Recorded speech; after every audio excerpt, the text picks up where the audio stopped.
Okay, so I'm here to talk about a visual condition survey and report that the BBA put together and published about 3 years ago.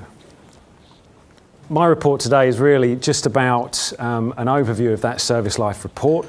What we found were some of the common factors that affect service life.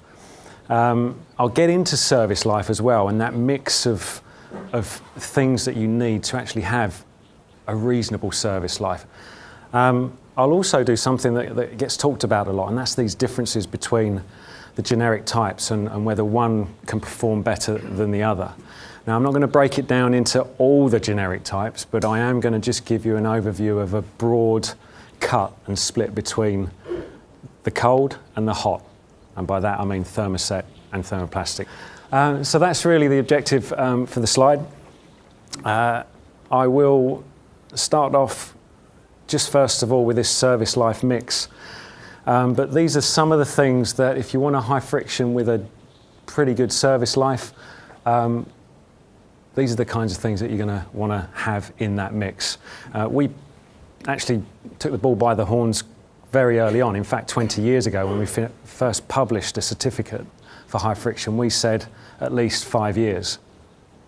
And we took into account all of this on here that we thought was applicable. Have we got durable systems? Have we got regulation? Have we got an evaluation process that continues throughout its life? And by life, I mean not just from when it was actually approved and assessed, but also as that approval continues. It's consistency. So what happens there? How do we manage that? Can we evaluate and measure consistency through auditing? Practical installation methods. Again, Greg and Steve, I'm sure, have already said about how you really do need some methods that are applicable and practicable and that can be consistently applied. So having something in place that measures, monitors that and makes sure that that's consistent. And then, of course, industry best practice. So is there anything out there in terms of best practice that allows all of that collection to be brought together and applied to the high friction and that service life? Well, so a durable system. We didn't just create an assessment plan and then say, come on then guys, develop something. Actually, what happened was there were lots of high friction surfacing materials already out there. And what they didn't have was a route to approval so that they could be used on the national network, on the national local network or on the strategic network. So we sat with Highways England, with Adept, with industry and developed a technical assessment. Once that was in place, we had clause 924, which is the MCHW, which I'm sure all of you are familiar with, which is for high friction systems. I'll do these as two. So evaluation and consistency. So once we've done that technical assessment, and again, thinking about what you need to actually measure performance. So obviously there's anti-skid.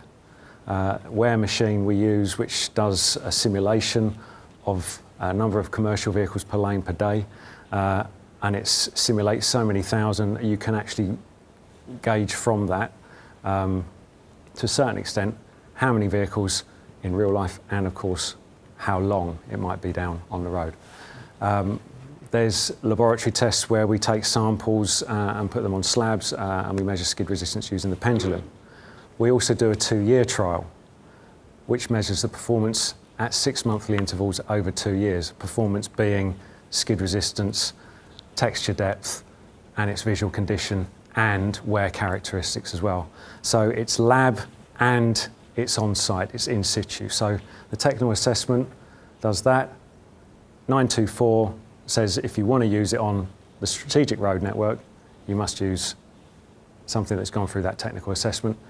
Beyond that, the BBA then said, well, if you want to carry on with your approval and have that certificate that says you can make that 5 years, you've got to make sure that you do post-certification re-evaluation. So every 3 years, we would then take a look at some of the sites that have been installed in that 3-year period or before that. So we can develop a database which gives us information about how something's evolved, and we have traceable information as well. The post-cert audits include office visits as well. So we'll go and visit the installer and the manufacturer and check what they're doing there. So all the paperwork that's associated, things like laying records, Tim, the kind of thing that you said may not be available at your end, it should be, and we will audit to make sure that it is at the office of that installer or at the office of that manufacturer if they're one and the same. So there's a lot of information behind that certificate and behind this process that allows us to make a statement about service life. The installers scheme, I'm talking about two things here really. So you've got the manufacturer who produces, makes the sticky stuff, and they go through that approval process. They need to show that there is someone who can install it. They need to show, they being the manufacturer, that they've got a method in place that allows someone to install it. That someone is an installer. Now, once that manufacturer has said, here's my method of installation, here's the installer that I want to install it, we will then go out and go, right, okay, let's see you install it. Let's use this method that's been put together and see how you get on. Once they've done that and shown us that they can, we will then continue to monitor those installers all the time that that certificate for the material remains valid. So there is a continued process of constant monitoring behind the scenes to support that certification.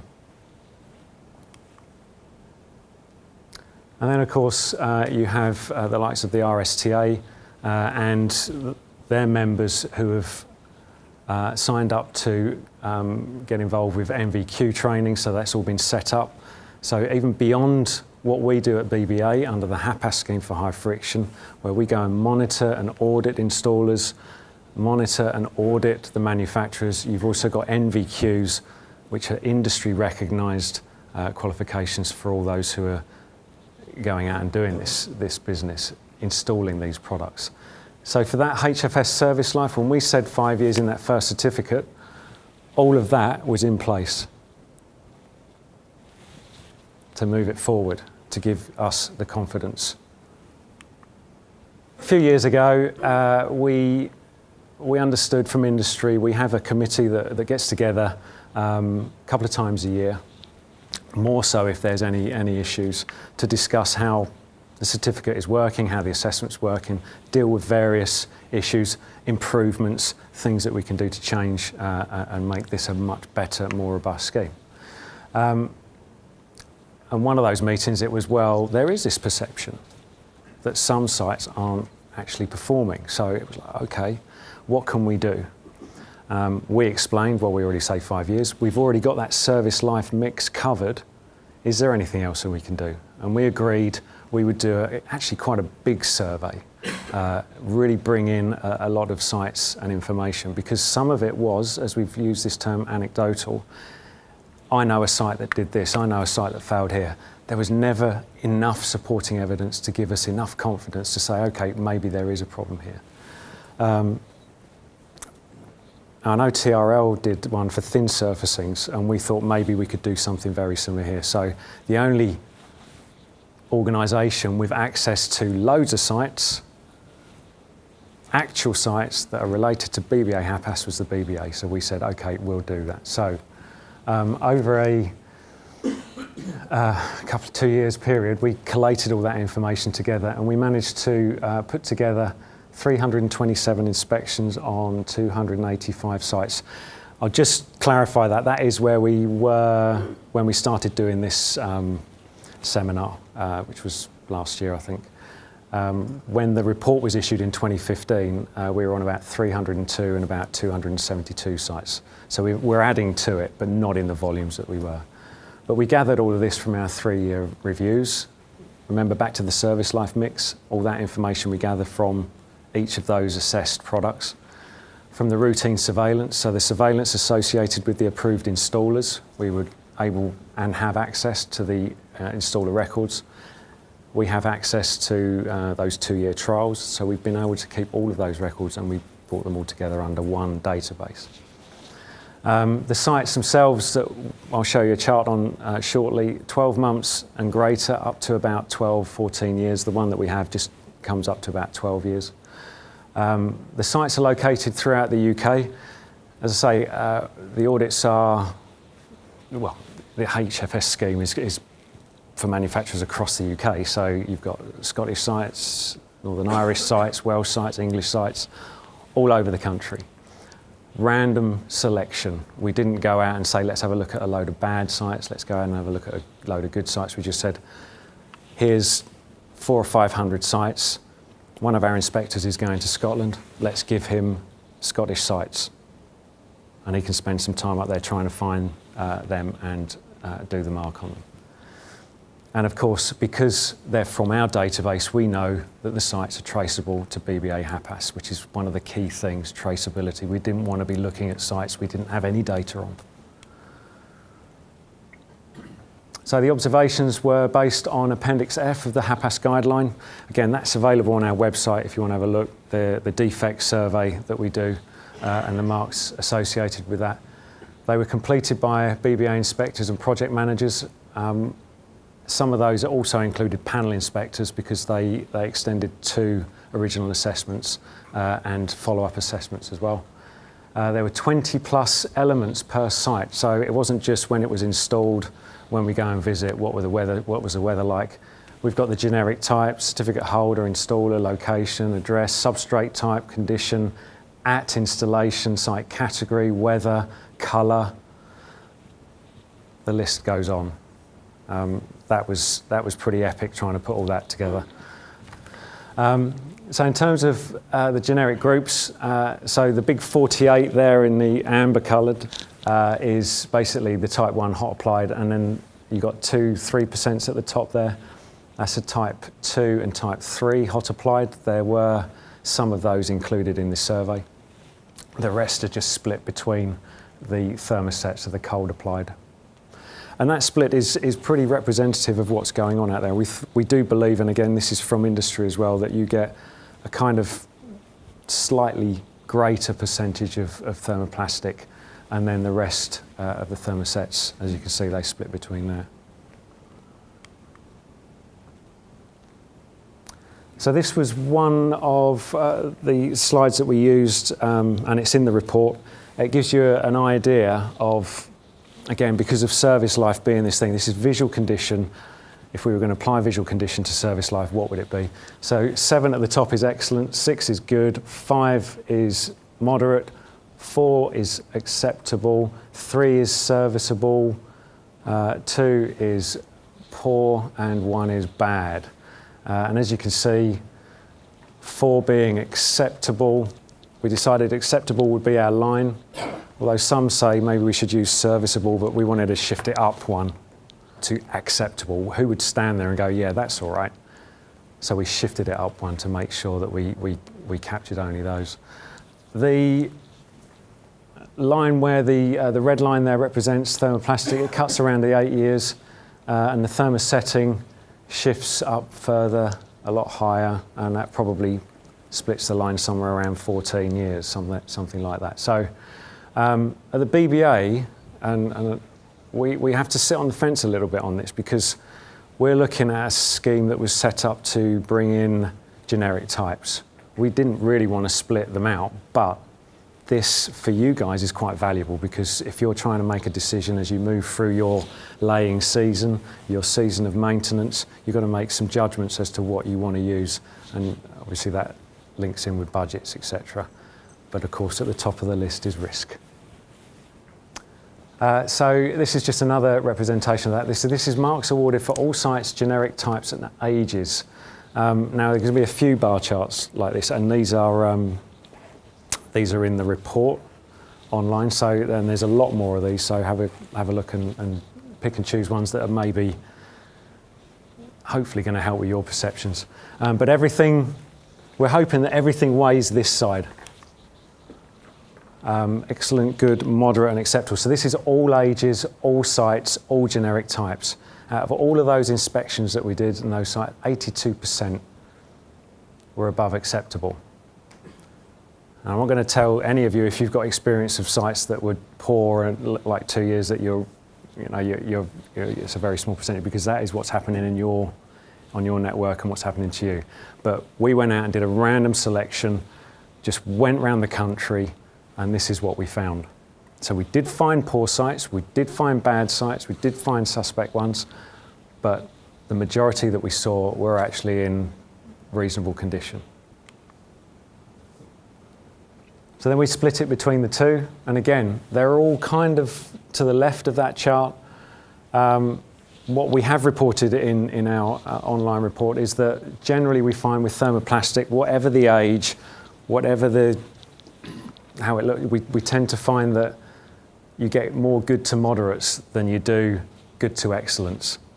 And I think that's just because thermoplastic's the nature of the beast, the way they're applied. They don't look smooth and nice and flat like a thermosetting. They have those ridges and joints, and all of that can make them start to look a bit, not as good. One of the things that we talk about generic types and where they work and where they don't. We applied a winter-summer season in this as well. Thermoplastic, the hot ones, tend to be used if you've got wintry conditions. You try to avoid it, we all try to avoid it, but sometimes you just can't. You've got a window, you've got a TM, everyone's there, it's stopped, get in there. But this does kind of give you a flavour. If you apply anything, so this is all of them, hots, colds, in the summer you tend to get a very big spike of good. It's not that bad in winter, but you do get good. And that's, if you think about the service life mix, this is where you're engineering into that whole system, not just the product, but everything, the opportunity to have a better, longer service life, or something that looks good. So we split it out with a thermosetting and thermoplastic, and there you see just a marginal drop on the thermoplastic, where it's still moderate, it's still good, still excellent, but you've got these thermosettings all looking very good. This is in the winter.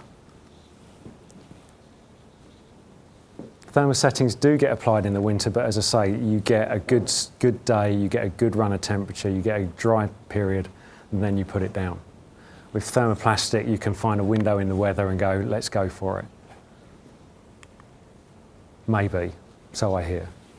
I have sat on the committee for about 15 years, so I get to hear a lot of these. And in the summertime, that's just to reiterate that point, thermoplastic and thermosettings looking very good. This is another one which is a bit cheeky, but if you think about, and again, another discussion we have on our specialist group, which feeds in all the information that we use to try and develop this scheme, is clerk of works, having someone else on site to monitor and check, and it doesn't have to be the BBA, but maybe if someone else was there to oversee what was going on, sometimes it may have a little effect on what you're getting on these marks. So visually, comparison of site installations witnessed by the BBA, we've just got that spike on the good, maybe. That does help. But we can't take away that service life mix and what's going on here. To the left, everything is good and moderate and excellent. We haven't got anything going high on that suspect poor bad side. This is for the thermosetting. Again, the witness, you've just got that spike on the good, and then you have that on the thermoplastic as well. Not as high, but still clearly a spike there. Colour does actually make a difference. It doesn't show it there, but this is all sites, types, ages, and generic types. Grey and buff, this is all sites, all generic types. With a thermoplastic, you actually get a higher mark when it's grey. With a thermosetting and a buff, you get a higher mark. From the data set that we have here, from this 327, our inspectors would often mark the buff thermosetting higher than a buff grey, a buff thermoplastic.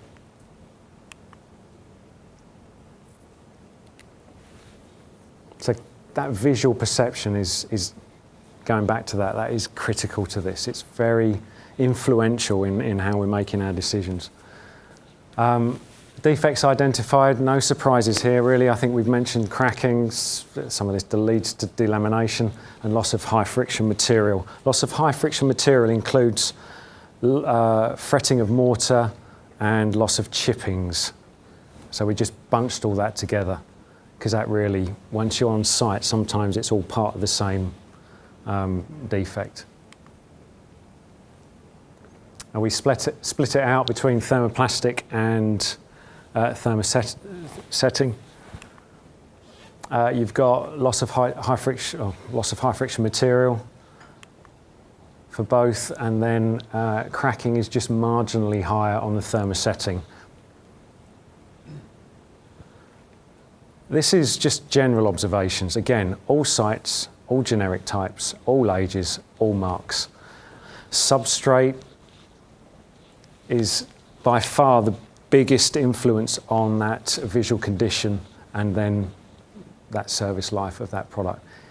You've got to get that right, and I know the codes of practice pick up all of that, but we are all led by so many other things that go on site, and I hear all of those, and again, I maybe quipped about it when I shouldn't have done, about the fact that, you know, you've got to get in, it's winter, let's find a window in the weather, but sometimes that site needs to be done. You can't delay, you can't wait until the summer to put that down, you've got to do it now.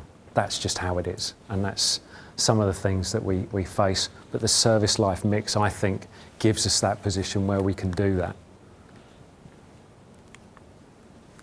There were 15 sites that didn't make the cut. They were up to 5 years suspect or worse.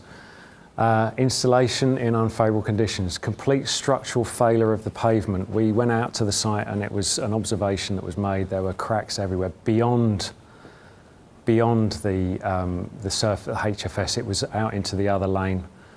It was quite grim.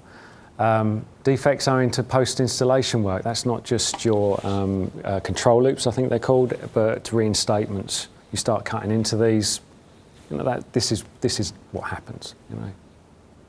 Overheating of binder. Weirdly, that applies to two. That was a thermosetting and a thermoplastic.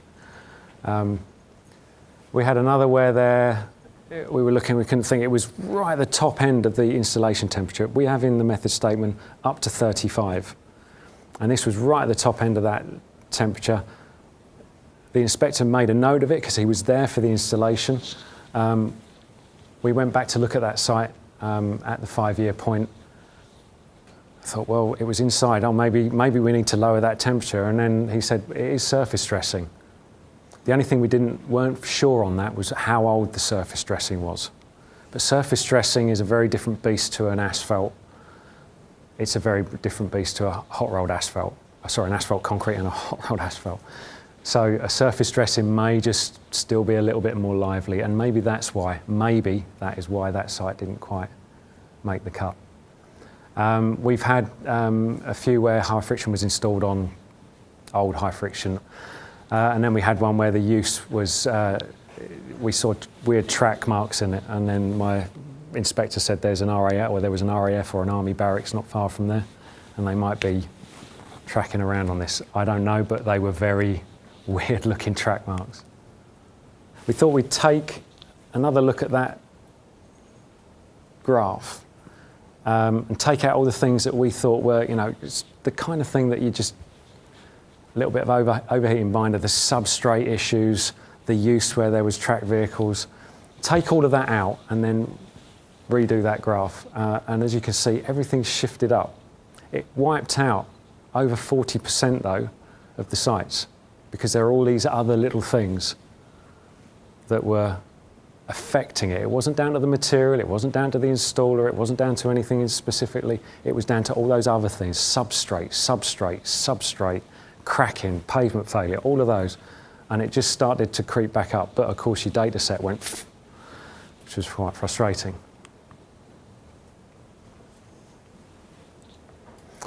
So visually, we felt, actually, from a point of view of this data set that we've gathered, this 300 inspections, 200 on sites, 82% traceable to our systems marked with a visual condition of acceptable or greater at 5 years. So we felt confident, very confident, that that was achievable. Service life greater than 5 years is a realistic expectation, but based on this service life mix, so having all of those things working together. If you've got substrate post-installation work, they are major contributing factors. Those defects that we found, the majority of, were related to that kind of thing. So, I mean, really the further conclusion here is that I think the service life mix looks to have worked. It's picked up a lot of the issues that unfortunately we can't always eradicate, all those variables, but it's done enough, we think, to at least give us that confidence that that 5 years is achievable. And I thank you for your time. Cheers.